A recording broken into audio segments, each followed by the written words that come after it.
अम्ल, क्षार एवं लवण। भाग 5। कैल्शियम ऑक्सीक्लोराइड विरंजक चूर्ण का निर्माण।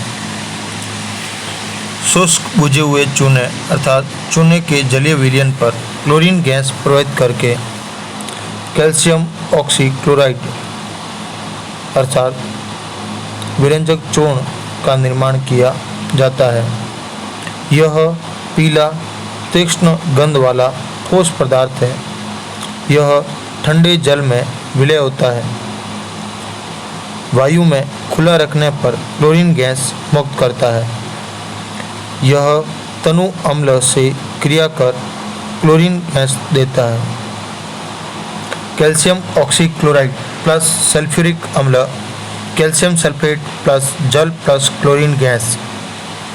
वहीं कैल्शियम ऑक्सीक्लोराइड प्लस सल्फ्यूरिक अम्ल कैल्शियम क्लोराइड प्लस जल प्लस क्लोरीन गैस। विरंजक चूर्ण। कैल्शियम ऑक्सी से परमाणविक ऑक्सीजन का निर्माण। विरंजक चूर्ण मुक्त क्लोरीन गैस को जल से अभिक्रिया करवाकर नवजात परमाणविक ऑक्सीजन बनाता है। जो विरंजन क्रिया करती है वह ऑक्सीकारक की तरह व्यवहार करती है, जिससे किसी भी रंगीन पदार्थ को रंगहीन किया जा सकता है।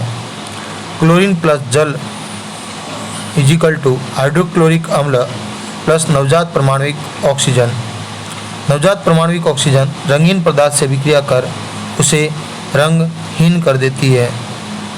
विरंजक चूर्ण का उपयोग पेयजल को रोगाणुमुक्त करने के लिए, वहीं ऑक्सीकारक के रूप में कागज एवं वस्त्र उद्योग में, विरंजक के रूप में क्लोरोफॉर्म बनाने में, प्रयोगशाला में अभिकर्मक के रूप में।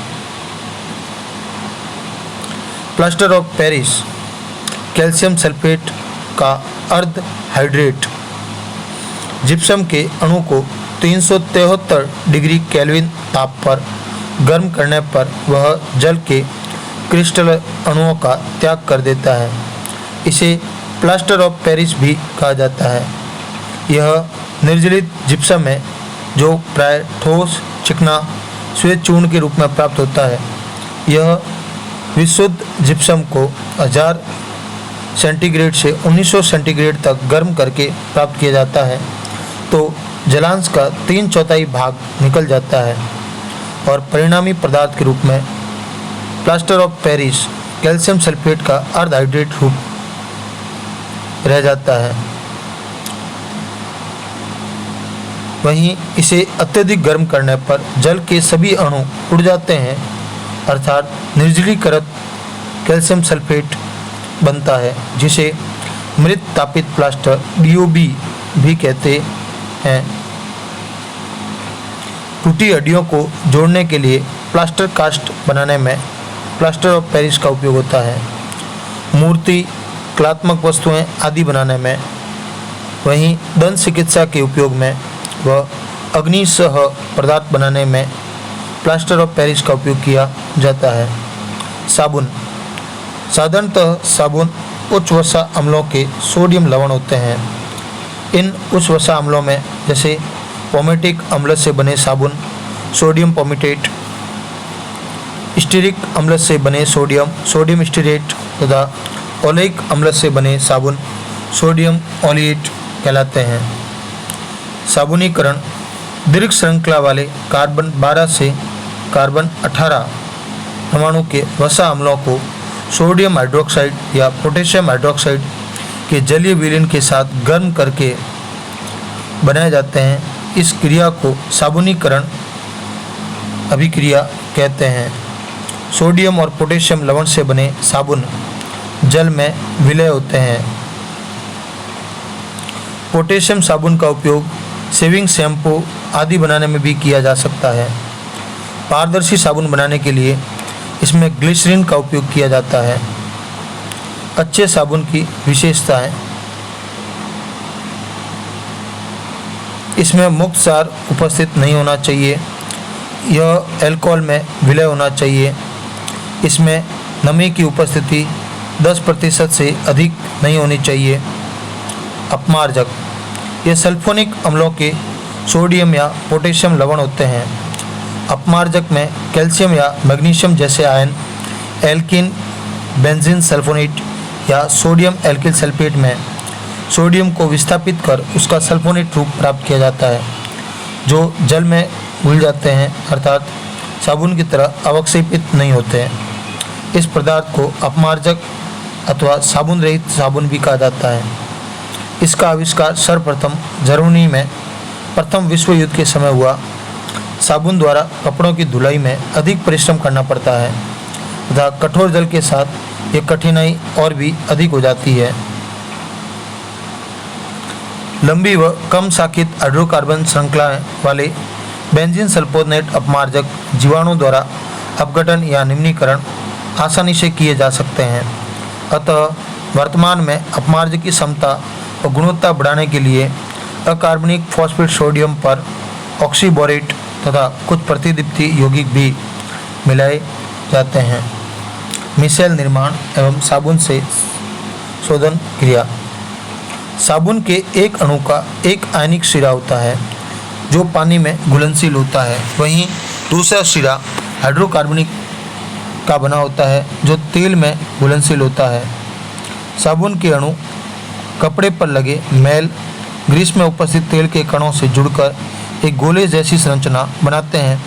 इस संरचना को मिसेल कहा जाता है। जैसे अपन देख सकते हैं, तेल की बूंद मध्य में स्थित है और उसके चारों ओर सोडियम आयन तथा के एक व्यू अर्थात गोलेनुमा संरचना है, जहाँ जल रागी और जल स्नेही और जल विरागी अर्थात जल विरोधी गुण पाए जाते हैं।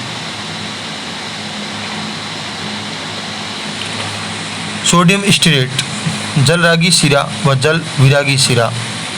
जैसे C17H35 COONA सोडियम स्टीरेट में दो भाग होते हैं। C17H35 हाइड्रोकार्बनिक भाग है, वहीं COO- ध्रुवीय सिरा कहलाता है।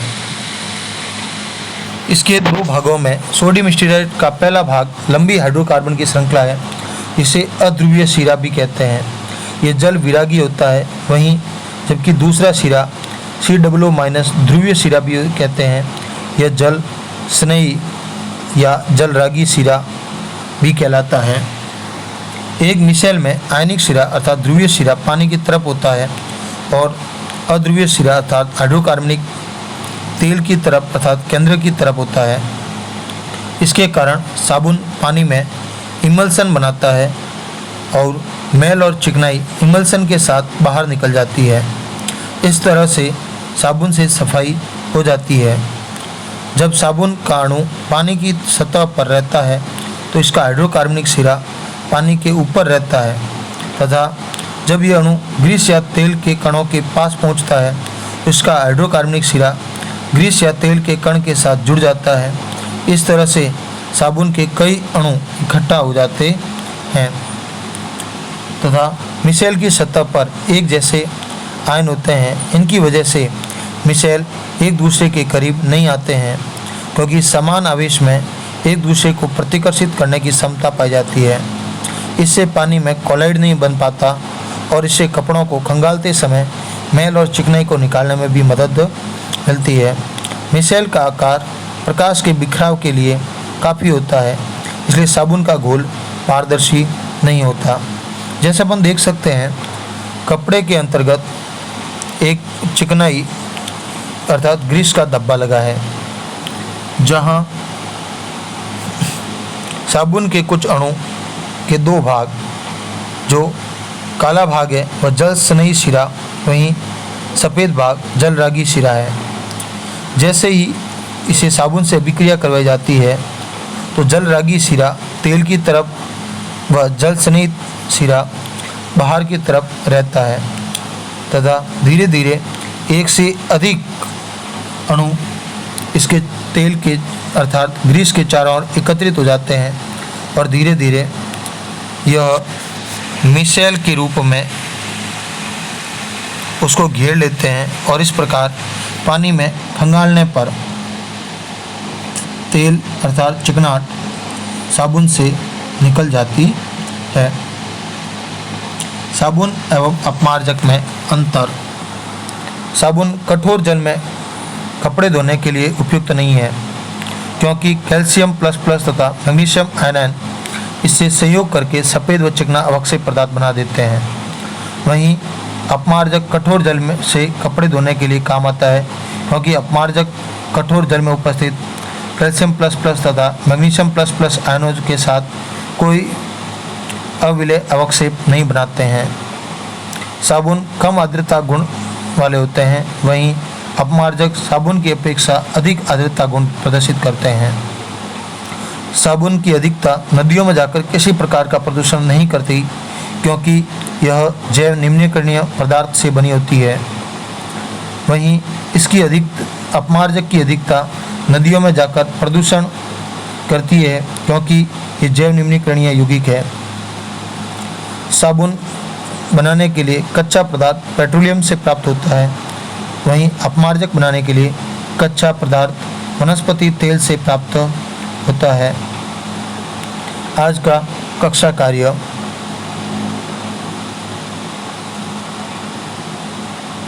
अगला भाग अम्ल क्षार एवं लवण, अध्याय प्रश्नोत्तर।